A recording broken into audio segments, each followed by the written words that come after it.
السلام عليكم ورحمة الله وبركاته. ازيكم حبايب قلبي؟ عاملين ايه؟ يا رب تكونوا بخير. وحشتوني جدا جدا جدا. دي كلمة وحشتوني بجد، مش من المقدمة اللي انا بقولها خالص.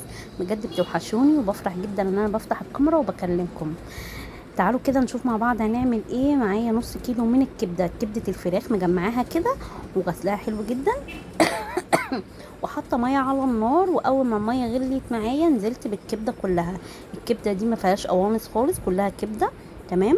وغسلها وحطيتها كده في الميه تغلي. ما تنسوش بقى تحطوا اللايك وكومنت، وكومنت منكم بجد بيفرحني وبيسعدني. اول ما غليت معايا طلعت الريم اللي على الوش ده، طبعا انا عايزه اشيله، عايزه استغنى عنه. ومش هستخدم الشوربه خالص ديت انا، علشان لما نيجي نطلع الكبده الريم اللي على الوش دوت ما يطلعش معاها. تمام. انا هسويها نص تسوية. تمام. وبعد كده اقطعها زي العصافير كده، كبدة العصافير.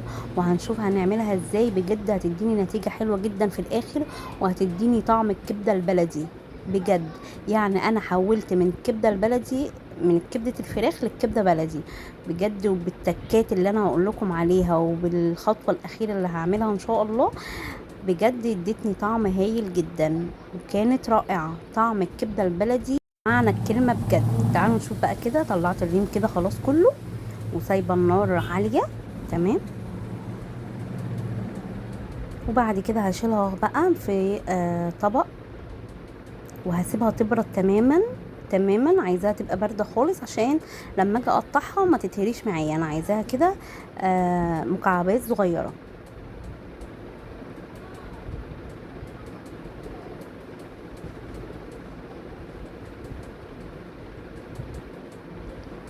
عقبال بقى ما تبرد معايا، انتوا تعالوا نشوف هنعمل ايه. معايا كده معلقه كبيره من الثوم البودر، الثوم المفروم، سوري.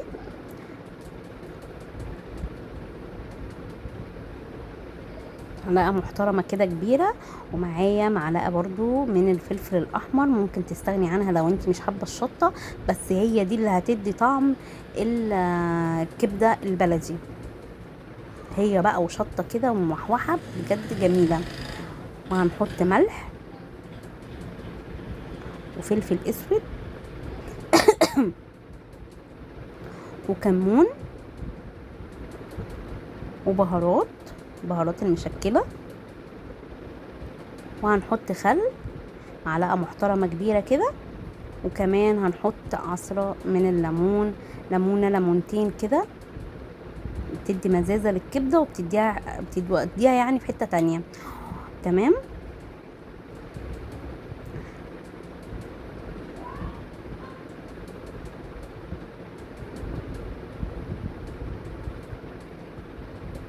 يا سيدي على الجميع.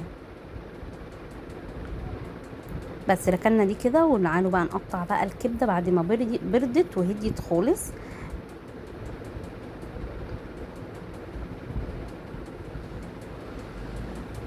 انا عايزاها شرايح رفيعة جدا زي في كبدة العصافير بالظبط. متنسوش بقى تحطي اللايك والكومنت. بجد يعني انا عايزه اقول لكم ان انا بتخيلكم كده وانتوا قاعدين بتتفرجوا عليا. مش عارفه انتوا يا ترى قاعده مبسوطه، ولا قاعده مكشره، ولا قاعده بتقولي ايه، ولا ايه ولا ايه، وهل بتحبيني ولا مش بتحبيني؟ اللي بيحبني يكتب لي في الكومنتات بقى كده، وقولوا لي رايكم في فيديوهاتي ايه. ولو وصلتي لغايه هنا حطي اللايك. ايوه حطي اللايك.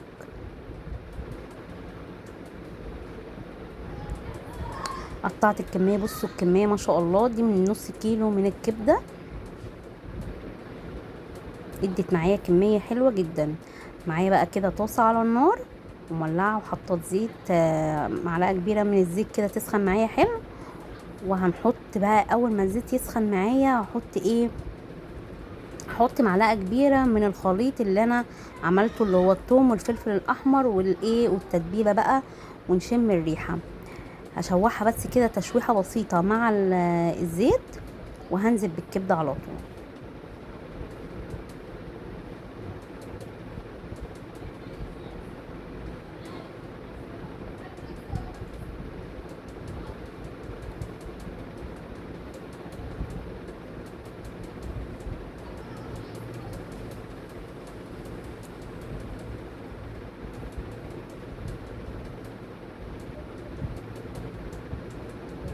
تشم الريحة بقى بجد، كانت ريحتها خرافة، وكانت يعني طعمها بجد يعني مش قادرة اوصف لكم الكلام، ولا يعني هظلمها بالكلام. حطيت بقية التتبيلة ونشوح حلو جدا. هي الكبدة ما بتاخدش سوا، هي 10 دقايق على النار وهقفل عليها.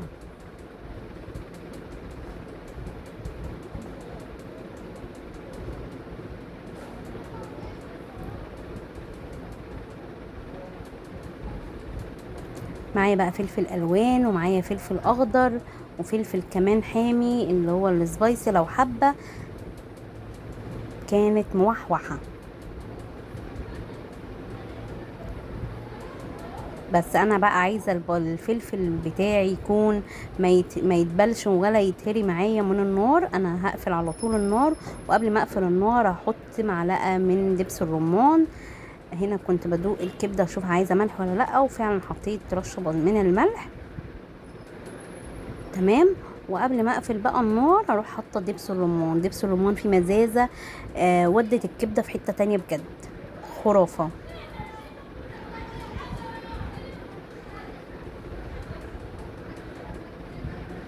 يا سيدي على الجمال، الكبده تتحدث عن نفسها.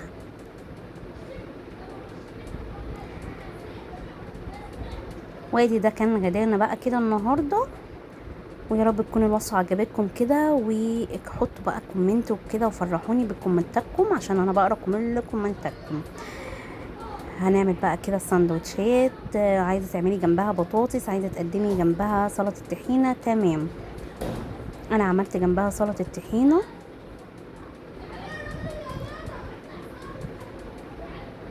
ولا اجدعها مع عربيه كبده حتى.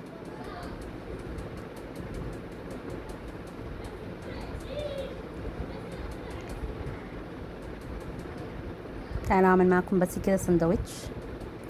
كانت بجد غرياني، وكانت سخنه، وكانت موحوحه بمعنى الكلمه. حط بقى عليها رشه من الطحينه. يا سيدي على الجمال. هروح اكل انا بقى، والسلام عليكم ورحمه الله وبركاته. باي باي.